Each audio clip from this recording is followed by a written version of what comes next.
Добрый день, поважаныя дзеці, паважаныя бацькі.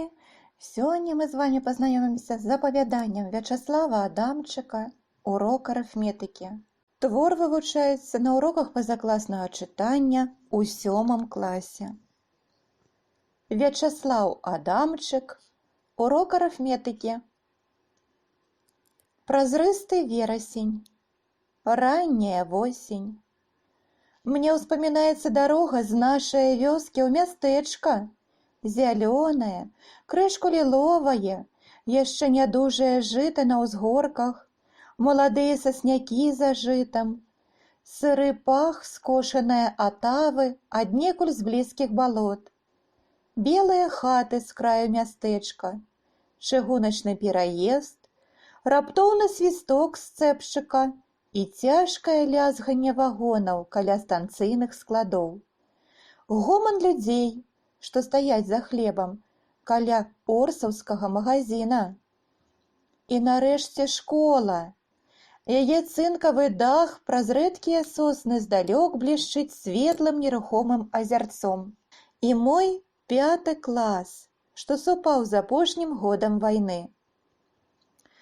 Кожныя раніцы перад першым урокам уся школа выстройвалася ў калідоры, і вучань з 10 класа, лысы і, мне здавалася, гэтакі самы стары, як усе настаўнікі, чытаў нам зводкі Саўінфармбюро.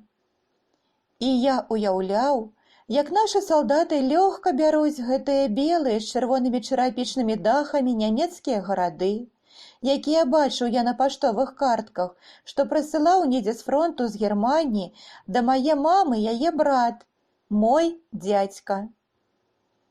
Мне думалася, што вайна была неразборлівая і страшэнна цяжкаю толькі ў нас. Наша школа пахла лякарствам, і ля плота валяліся доўгія бінты, парудзелыя ад крыві. Казалі, што ў нашай школе размяшчаўся медсанбат. І скрозь па ямах у смецці ржавелі пустыя кулямётныя ленты, падобныя на хрыбты нейкіх страшэнных вужакоў. За школаю едкім, удушлівым гарам пахла свежае пажарышча, і ў тонкай сасне маладою цягучаю смалою заплываў незаржавелы асколак ад бомбы. І ўпамінак пра вайну прыносілі ў нашу школу і настаўнікі. На іх было ўсё вайсковае. Кірзавыя боты, зялёныя, не перашытыя яшчэ галіфэ, кіцелі з петлямі ад нядаўных пагонаў. У фізрука на галаве тонкаю маладою скуркаю дыхала глыбокая рана. Ён расказваў нам, як хадзіў у тыл да немцаў браць языка. Пра рану яго мы чамусьці не пыталіся. Ды з мужчын, што выкладалі ў нашым класе, было ўсяго 2. Гэты самы фізрук, худы, высокі, адзеты ва ўсё старое, падношанае, у чаравіках з падранымі і сашчэпленымі медным дротам насамі. І дырэктар школы, казалі, татарын, нізкі, прухкі ў нагах, круты плячыма. Касаватыя вочкі яго млява блішчалі, калі ён уваходзіў у клас, туга падпярэзаны шырокую папругаю паверх гімнасцёркі і, накінуўшы на апашкі доўгі шынель. І калі ён зачыняў дзверы, шынель з яго падаў. Ён паднімаў шынель, кідаў яго на парту і садзіўся на парту сам, ставячы адну нагу на сядзенне. Дырэктара мы не баяліся. Адказвалі урок гісторыі заўсёды з месца і нават чыталі слова ў слова з падручніка, што ляжаў за спінай у папярэдняга вучня. А пераростак капейка з апошняе парты праз жалезную ручку страляў у нашыя патыліцы размоклым у роце хлебам. Настаўніцы былі найбольш пажылыя. Яны туга закручвалі вакол шыі ў цёплыя хусткі, як нашы мацеркі, і, як нашы мацеркі, насілі гэтыя самыя прыпаленыя на глянішчах валёнкі. Толькі адна Часлава Карлаўна, маладзейшая за ўсіх, далікатная з твару, з прыгожым, дзіўным для мяне прозвішчам Вератынская, прыходзіла ў школу кожны дзень па-новаму і хораша адзетая.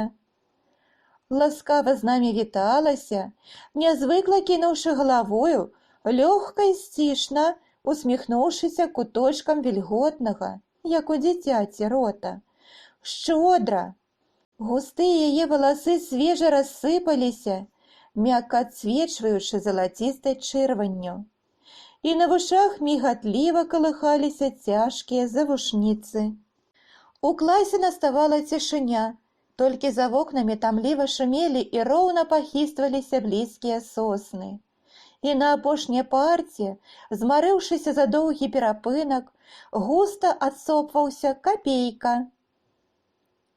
Часлава Карлаўна бязгучна адстаўляла крэсла далей ад стала, абедзвюма рукамі, туга прыгладжваючы каля ног спаднічку, садзілася, раскрывала журнал, правярала, ці ўсе ў класе, і ішла між партаў, праглядала нашыя сшыткі, а выкладала яна арыфметыку, коратка прыпыніўшыся каля кожнага з нас. На нашы твары ад яе ружовага світера падала агністае святло, і мы нейкі час дзіўна і нечакана радасна харашэлі. А я кожны раз з нейкай шчымлівай затоенасцю чакаў гэтага агністага, непякучага святла, ледзь улоўнага хмельна-прыемнага паху духоў, раптоўна яе блізкасці, калі яна нагіналася надо мною, лёгка абапёршыся выразна белую рукою аб маю парту, яе шчырага нямоцнага голасу, калі яна пра што-небудзь пыталася. І кожны раз я ішоў за ёю назіркам, калі яна вярталася са школы, вярталася з сынам, крышку большым за мяне, што вучыўся ў 7 класе і быў з твару гэтакі самы, як яна, і гэтак мякка хаваў пад густымі вейкамі свае вочы. Я ішоў з адчуваннем свае незразумелай адзіноты, наіўнага шкадавання, што ў мяне не гэтакая прыгожая маладая мама і, мусіць, не гэтакі прыгожы я сам, і не гэтак хораша адзеты, як сын Чаславы Карлаўны, і не маю гэтакае самае скураное вайской сумкі, як мае ён, і столькі грошай, бо дае таму вусатаму салдату ў заячай шапцы, што вартуе за школу склад, аж 3 рублі, каб дазволіў стрэліць са свае вінтоўкі. Дома мне мроілася школа, Часлава Карлаўна. З тамлівай радасцю я чакаў урок арыфметыкі, а калі ён прыходзіў, я сядзеў сцішаны ў сваіх думках, з нейкай патаемнаю асцярогаю углядаўся ў Чаславу Карлаўну. А яна стаяла ля дошкі, зрэдку адкідваючы з грудзей на шыю нячутна лёгкі шалік, спрытная, свабодная ў паставе.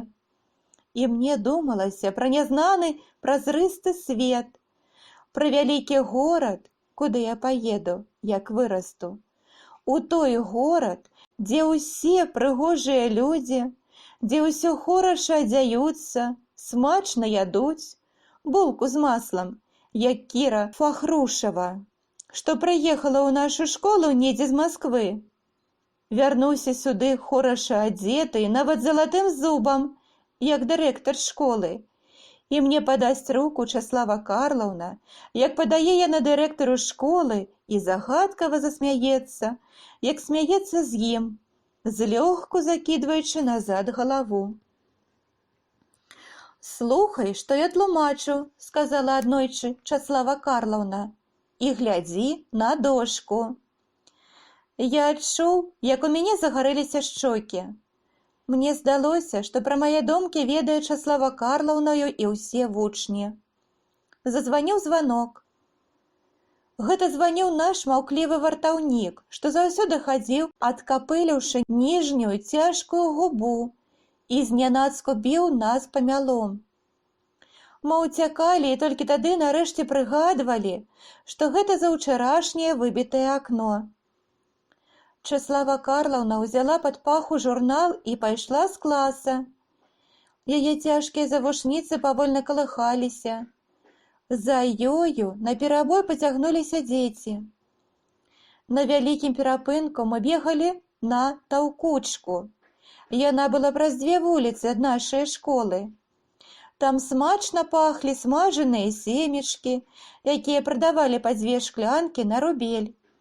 І нехта вялікі ў дзіравым паліто, з якога лезлі касмылі, брудныя ваты, іграў у 3 тузы. Каля яго заўсёды стаялі людзі і цэлую плоймаю таўкліся мы. Тут, на таўкучцы, можна было даведацца і пра свой лёс. Кожны чалавечы лёс быў у папяровым канверціку. Канверцікі ляжалі ў фанернай скрыначцы, якую трымала на каленях жанчына з цвёрдым абветраным тварам і без аднае рукі. Пад фуфайкай у жанчыны ціха драмала, мякка закрываючы вочы, марская свінка. «Хто хоча ведаць свой лёс? 1 рубель! 1 рубель!» Нямоцна крычала абветраная жанчына і гладзіла рукою рахманага звярка. Кабеты з пустымі кашамі, што трымалі на руках, з бідонамі, што віселі ўжо без накрывак за плячыма, падыходзілі да абветранай жанчыны і клалі ў адстаўлены кішэнь фуфайкі памяты рубель. Жанчына з абветраным тварам даставала з-пад фуфайкі марскую свінку і тыскала яе вусатую пыскаю ў белыя канверцікі. Свінка доўга прынюхвалася, доўга шукала чалавечы лёс і нарэшце цягнула яго. Кабета брала канверцік, адыходзілася, разгортвала і, шавелячы губамі, чытала. Да яе падбягалі другія і заглядвалі ў паперку. Мне таксама хацелася ведаць пра свой лёс. Назаўтра я папрасіў у мамы рубель на сшыткі і пасля урокаў пайшоў на таўкучку. Абветраная кабета трымала на каленях фанерную скрыначку, але ў ёй, здаецца, яшчэ болей ляжала чалавечых лёсаў.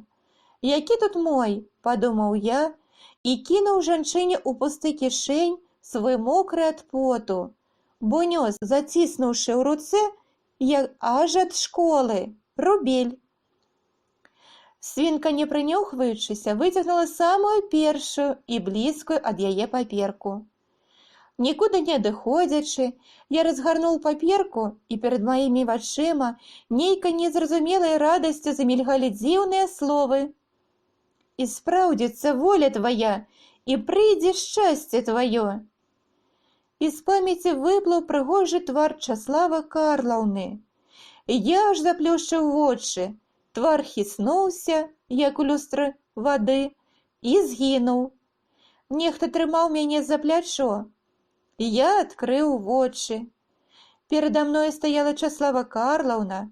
Нехта ў вайсковай форме, немалады, хмуры, чырвоны ў твары, трымаў яе пад руку. У яго каля грудзей калыхаліся завушніцы Чаславы Карлаўны. «Што ты тут робіш? Аддай мне гэтую паперку!» Часлава Карлаўна нахмурылася і прытупнула нагою. «І болей ніколі не хадзі сюды!» Я аддаў паперку, так і не дачытаўшы яе да канца. Часлава Карлаўна згарнула паперку, зажмурылася і разарвала. Я пайшоў, думаючы, што там напісана болей. Услед за мною ветер нёс маленькія кавалачкі, яны круціліся і падалі людзям пад ногі. Я ўспомніў дзіўныя словы: «І спраўдзіцца воля твая, і прыйдзе шчасце тваё». І перад вачыма зноў стаяў прыгожы твар Чаславы Карлаўны, яе цяжкія завушніцы і хмуры муж. Я ішоў у культмах слухаць сіні патэфон, які ён спяваў пра цёмную ноч, пра свіст куль у гэтай ночы. Я любіў стаяць каля прылаўка і салодка сумаваць, уяўляючы недзе аднаго сябе ў гэтай страшэнна цёмнай ночы, а потым глядзець на доўгую чаргу што хісталася, густа збіўшыся каля орсаўскага магазина за хлебам.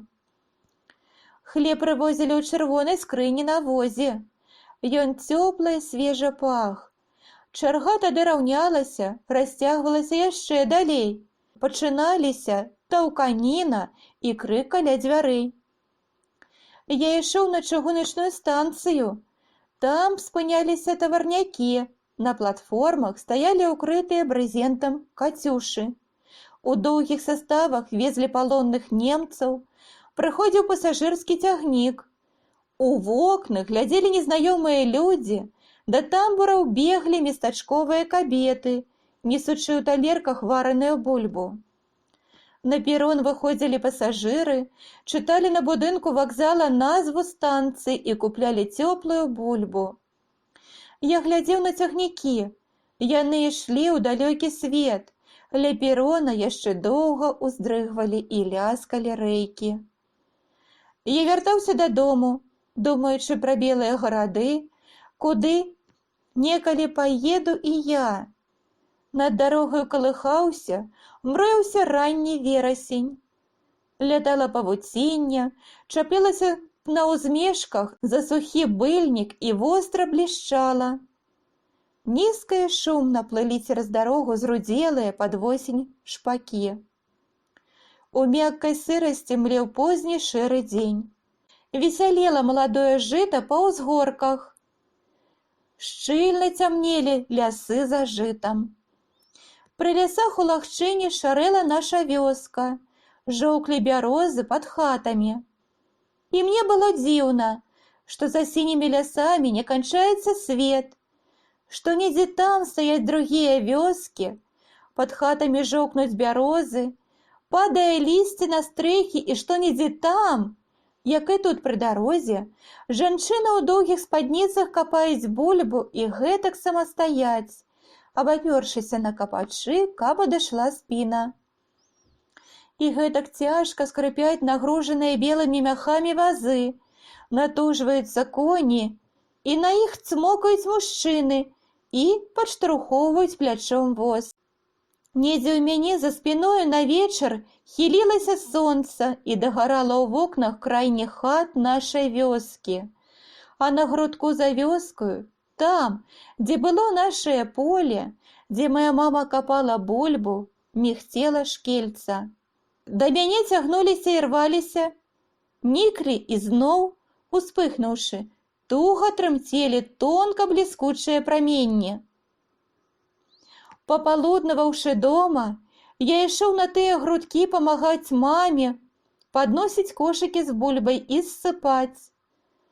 Сонца ўжо не было, толькі там, за мястэчкам, дзе яно схавалася, светла чырванела неба. Выразна цямнела над мястэчкам высокая вадакачка, а пасля неба рабілася карычнева-фіялетавае. Мы з мамай сядзелі на мяшках і чакалі падводу. Будзе калгас, то ўсім будзе аднолькава, казала мама, і цёмныя патрэсканыя рукі яе ляжалі на прыполе. А то закалодзіш – адрабляй, за каня – адрабляй. У нашай вёсцы ўжо гаварылі пра калгасы, і кожная субота ціхім чэрствым вечарам, спатыкаючыся ў поцемку на вуліцы, узбіваючыся на платы, па вёсцы хадзіў старшыня сельсавета і разам з ім, расслабіўшы цёплыя хусткі, настаўніцы з нашай школы. Аднойчы ў нашу хату старшыня прыйшоў з дырэктарам школы і Чаславай Карлаўнай. «А, стары знаёмы!» – сказала Часлава Карлаўна, мусіць, з радасцю, што ўбачыла мяне. Я сядзеў за сталом, якраз адрабляў урокі. Я засаромеўся і схаваў пад лаўку босыя ногі. Мама засаромілася таксама, пачырванела і пачала спешна прыбіраць у хаце. «Нічога, нічога, хазяйка!» Старшыня агледзеў нашу хату, і вочы яго спыніліся недзе на сцяне, на мамінай яшчэ дзявочай павялічанай фатаграфіі. «Ну, дык як нашчот калгаса, хазяйка?» Як усе добрые люди, так и я. Мама взмахнула фартухом заслона. Вы садитеся, а я вам скажу, якая з мяне калхазніца. Няхай вы багацейшыя, у іх коні ёсцейка. Настаўніца і дырэктар школы таксама разглядалі маміну фатаграфію. Мама там яшчэ была прыгожая. Часлава Карлаўна падышла да стала, лёгкім ветрам дыхнуў на мяне светлы пах яе духоў, і ў мяне, здаецца, закружылася галава. Ты рашыў задачу? Помні, яна з 2 невядомымі. Вочы ў яе былі цёмныя і ціха мільгалі. Ага. Яна абняла мяне адной рукою, і на тонкім пярсцёнку ў яе бэзавым святлом мільгануў каменьчык. Я стаіўся ад нечаканага шчасця, з памяці зноў выплылі тыя дзіўныя словы. І спраўдзіцца воля твая, і прыйдзе шчасце тваё.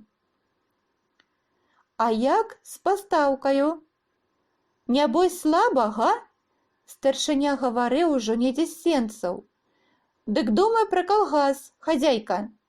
Што ж, я ўжо не першая, не апошняя, сказала мама, стоячы каля дзвярэй. За старшынёю выйшла настаўніца.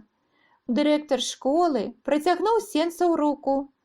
Часлава Карлаўна ўзяла за яе і асцярожна ступіла за парог. У сенцах, мусіць, на нешта спатыкнулася.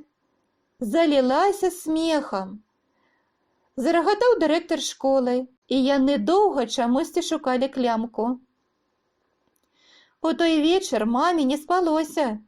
Яна гаварыла пра вайну, пра калгасы, а я драмаў пад гэтую гаворку, успамінаючы цёмныя вочы Чаславы Карлаўны, яе прыгожы твар і тонкі пярсцёнак з бэзавым каменьчыкам. І ноччу яе сніў. Мы хадзілі з ёю за рэчку ў карычнева-сіняватым голы алешнік, што пах ветрам і сырым холадам шэрае восені. Зграбаць лісце. Набіралі яго поўныя дзяжуркі і неслі дадому на подсціл карове, як неслі з мамай, па гнуткай кладцы, праз чужыя падворкі. Из дзяжуркі ў Чаславы Карлаўны усё падала мне пад ногі, зрудзелае альховае лісце. Я ішоў па гэтым лісце, яно чуйна і мякка шапацела пад нагамі.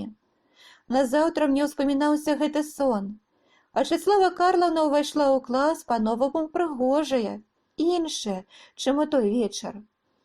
У шэрай куртачцы пазалочаным замочкам, у просенькай спадніцы, у гумовых бліскучых ботах, завязаўшы пад бараду выцвілую празрыстую касынку, і выдавала зусім маладою, жвавую, як 10-класніца. «Дзеці, мы поедем у лес», — сказала яна, і на шчоках у яе задрыжалі ямачкі. Клас зашумеў, затупаў ад радасці нагамі. Мы будзем загатаўляць дровы. На школьным двары, выстраіўшыся, ужо стаялі старшакласнікі, падпярэзаныя піламі з сякерамі ў руках. Сякеры блішчалі халодным і вострым лязом. Наш клас прыстроіўся самы апошні. Мы пайшлі на вакзал. 10-класнікі не ў лад, збіваючыся, зацягнулі песню. Да нас падбегла Часлава Карлаўна і ўзмахнула белымі рукамі. «Ну, памагайце і вы!» Але песня ў нас не выходзіла. Мы заспявалі толькі ў вагоне. Часлава Карлаўна адчыніла акно. У вагон хлынуў тугі вецер і закруціўся разам з салодкім паравозным дымам. Часлава Карлаўна нямоцна зажмурылася, мусіць, радасна прыслухоўваючыся, як па твары чутна плыў і плыў вецер, як лёгка трапяталася над брывом, над вокам празрыстае пасма валасоў. Я ўсё глядзеў і глядзеў на яе. З лесу варочаліся толькі мы, 5-класнікі. Старшыя класы засталіся начаваць. Мы ўсе пахлі дымам, смалою. Мы сцягвалі і палілі галлё, і рукі ў мяне млява шчымелі і нылі. Каля мяне ў вагоне сядзела Часлава Карлаўна і таксама прыемна пахла сырым дымам. Так, як пахла моя мама, калі паліла ў печы зялёным сасновым галлём. Асалавелыя, маўклівыя, мы яшчэ цягнуліся з вакзала ў школу па свае сумкі. «А заўтра пойдзем яшчэ?» – хітра пытала ўжо ў класе Часлава Карлаўна, і на шчоках у яе зноў выступілі непрыгожыя ямкі. «Пойдзем, як заўсёды, за ўсіх нас!» – крыкнуў з апошняй парты Капейка. «Толькі не забывайцеся пра арыфметыку. Ці ж усе рашылі задачу?» «Усе!» «А можа, хто хоча рашыць яшчэ адну? Я дам свой задачнік». Усе маўчалі, бо ва ўсіх былі свае задачнікі, толькі я перапісваў умовы задачу Кіры Фахрушавай. Часлава Карлаўна глядзела на мяне і падышла да мае парты. «На табе, Медчык». Яна паклала задачнік на маю парту, і я пачуў, як ён лёгка запах светлымі духамі. Потым ён гэтаксама пах у нашай хаце. І мне здавалася, у хаце разрабілася хораша, як бывае хораша перад Вялікаднем, калі ў нас пахлі свежыя яловыя лапкі, пазатыканыя пад бэльку, і сыры жоўты пясок, якім мама пасыпала гліняны ток. Цэлы вечар я рашаў задачы, а мама ўпраўлялася з вячэраю. У печы патрэсквалі і стралялі на хату чырвонымі вугельчыкамі дровы. «Будзе госць», – гаварыла мама, і, не баючыся, брала пальцамі яшчэ не астылы, што перавальваўся чырвона-сіняватым адлівам, вугельчык і кідала назад у печ. І мне думалася, што гэтым госцем у нашай хаце будзе зноў Часлава Карлаўна. Думалася пра тое, як мы заўтра зноў будзем ехаць у лес, будзе калыхацца жоўты вагон і будзе насупраць мяне сядзець Часлава Карлаўна, а я буду глядзець на яе белы прыгожы твар, на завушніцы, што будуць лавіць сонца, што будзе коса свяціць у наш вагон, на плячо Чаславы Карлаўны. Але назаўтра раніцаю рэдка і буйна пасыпаўся дождж, і ў школу ўсе прыйшлі мокрыя, невясёлыя, што ніхто нікуды не паедзе, і пасля званка чакалі Чаславу Карлаўну. Меўся быць яе першы урок. Прыслухоўваючыся, як у вадасцёкавай трубе холадна, як шэрхне скура, шуміць дажджавая вада і нудна крычыць на школьным двары мокрая варона. У клас, прыпазніўшыся, увайшоў фізрук. Панэла сказаў, што будзе фізкультура. Толькі перад апошнім урокам перапалоханая, здзічэлая, Кіра Фахрушава прынесла ў клас нечаканую навіну. Сёння ноччу ў лесе параніўся і, можа, памрэ сын Чаславы Карлаўны. Ён укінуў у агонь снарад. Кіра сціснула каля грудзей худыя кулачкі і заплакала, першая. За ёю мокра зашморгалі насамі ўсе дзяўчаткі. Хлопцы панура маўчалі. Мне чамусьці было шкада не сына Чаславы Карлаўны, а яе самою. У мяне ў нейкай дзіўнай асалодзе закружыліся, замільгалі нечаканыя думкі. Некалі Часлава Карлаўна забудзецца, што ў яе быў сын, а я прыйду і скажу, што хачу быць у яе за сына. І яна спярша заплача, а потым засмяецца, абдыме, пацалуе мяне, павядзе дадому. І я стану жыць у хаце з белымі фіранкамі, з цёплай пафарбаванай падлогай, з мяккімі ходнікамі, у такой самай хаце, у якую я заходзіў аднойчы з мамаю, яшчэ пры немцах, калі мы насілі прадаваць у мястэчка малако. І мяне будзе наведваць мама, а Часлава Карлаўна будзе нячутна хадзіць па ходніках у блакітным доўгім халаце з бліскучымі кветкамі. І з-пад халата будуць відны чырвоныя пантофлі з пушыстым белым кутасікам, як у той пані, якой мы прадавалі малако. Толькі ж куды дзенецца немалады, хмуры муж Чаславы Карлаўны? На другі дзень у нашым класе замест арыфметыкі была зноў фізкультура. Была яна і на трэці. Міналі дні. Ужо ў нашай школе уставілі падвойныя рамы. Ужо мы з мамой на агародзе высаклі капусту, заклалі кастрыцы, падаконня. Ужо раніцаю скрозь на стрэхах шарэў марозік. Шэрхла і цвярдзела зямля на дарогах. Усе чакалі зімы. І да нас прыйшлі выкладаць арыфметыку з хімічка з 7 класа. Чаславы Карлаўны не было. Ужо аднойчы за акном марудна сыпаўся густы снег. У класе стала цёмна. Мы ўсе прыўставалі і глядзелі ў акно і не маглі дачакацца перапынку. І беглі ўсе на двор, дзе ляжаў сыры снег і крохка хрумсцеў пад нагамі, дзе ўжо мільгалі снежкі і цяжка гупалі ў дашчатых ганак, пакуль нехта не рассадзіў акно, пакуль не выбег той самы пануры вартаўнік, перавярнуўшы ў руках памяло. А Часлава Карлаўна ўсё не прыходзіла ў школу. Я стаў адчуваць адзіноту, сумную шэрасць апошніх дзён восені і нейкую невыразную тугу, што Часлава Карлаўна не прыйдзе ніколі, хоць хімічка казала, што Часлава Карлаўна хутка выздаравее, што з бальніцы ўжо выйшаў яе сын. Але мне невядома чаму не верылася, і я думаў, што Часлава Карлаўна ніколі не будзе ведаць, што я яе любіў, і што яна для мяне была самаю прыгожаю на свеце. А можа, і добра, што яна не дазнаецца пра гэта, і ёй не будзе сорамна, як бывае мне, калі я думаю пра яе і ад сораму аж заплюшчваю вочы. Але мне хораша ад гэтых думак, асабліва раніцай, калі адкрываю вочы і раптам успамінаю яе, і гляджу ў яснае акно, уяўляючы новы дзень, блізкасць зімы, празрыстага марозу, зыркага пякучага снегу, сініх ценяў на снезе і зноў яе, Чаславу Карлаўну. У школу Часлава Карлаўна прыйшла на 3-м тыдні. Ужо была зіма. За акном сцішна і роўна калыхаліся сосны, ахапкамі з галля сыпаўся пухкі снег, церушыўся на ветры, калючымі хцелі на сонцы драбнюткія сняжынкі, бязважка плылі ў нашыя вокны і прыставалі да шкла.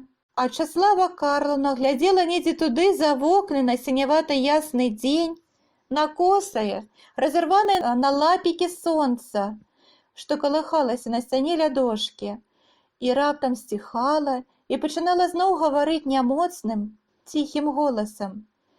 І ёй, мусіць, было цяжка.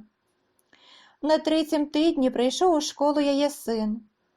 Забінтаваную, падвязаную леваю рукою, ён хадзіў па калідоры, вочы ў яго раз'ятрана блішчалі. За ім цугам цягнуліся дзеці, а поруч з ім хадзіў Капейка, лісліва яму усміхаўся і адпіхваў дзяцей. А я патаемна ўсё цікаваў за ім, за сынам Чаславы Карлаўны, і невядома чаму стараніўся яго. А раз я стаяў на ганку, была раніца, было адлежна. Са страхі мякка капала у рыхлы снег празрыстая вада. На страсе недзе на коміне валтузіліся і крычалі галкі, біліся дзеці ў мокрыя снежкі, знарок прытворна, як дарослыя, пішалі дзяўчаткі і, засланяючы твар локцямі, уцякалі ў школу. Іх гнаў сын Чаславы Карлаўны. Расчырванелы, задыханы, ён спыніўся на ганку, сцягнуў з галавы усю ў снезе вушанку з бліскучай кукардаю, абабіў вушанку аб калена, набычыўся і спытаў мяне: «Ты чаго ўставіўся?» І я, мусіць, зачырванеўся і пастараніўся, каб уступіць яму дарогу. Але ён паставіў падножку. Я слізгануўся і, ускінуўшы рукі, расцягнуўся тут жа на парозе. Каля нас ужо сабраліся і рагаталі дзеці. Я ўстаў, адчуваючы нейкі раптоўны глухі звон у вушах, а ў вачах у мяне, мусіць, ужо дрыжалі слёзы. «Стой!» — сын Чаславы Карлаўны дыхнуў адкрытым ротам мне ў твар. Я пхнуў яго ў грудзі. Сын Чаславы Карлаўны хапіўся рукой за ашаляваны вугал ганка.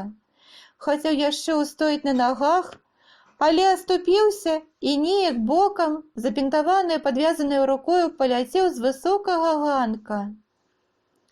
З галавы ў яго звалілася і пакацілася аж пад капеш вайсковая вушанка з бліскучай кукардаю. Пачуўся раптоўны крык. Я ўбачыў, як звіснецца ўжо сюды, коўзаючыся на слізкай зледзянелай сцежцы, бегла Часлава Карлаўна. Ад страху і нечаканасці ў мяне закацілася сэрца. Сын Часлава Карлаўна ўжо устаў і круціўся на адным месцы, шукаючы сваю шапку. «Вось, сынок, вось!» Часлава Карлаўна падняла шапку, рукі ў яе дрыжалі. «Ты не пабіўся, не? Хто ж гэта цябе?» Яна стаяла белая, нейкая раптоўна збянтэжаная. «Ён!» — паказаў на мяне яе сын, не паднімаючы вачэй. Яму, пэўна, было брыдка. «Ну, хадзем, ты не лепшы!» Яна тузанула яго за руку і бокам прайшла каля мяне. Зусім блізка, моўчкі, за ёю віўся лёгкі і светлы пах духоў.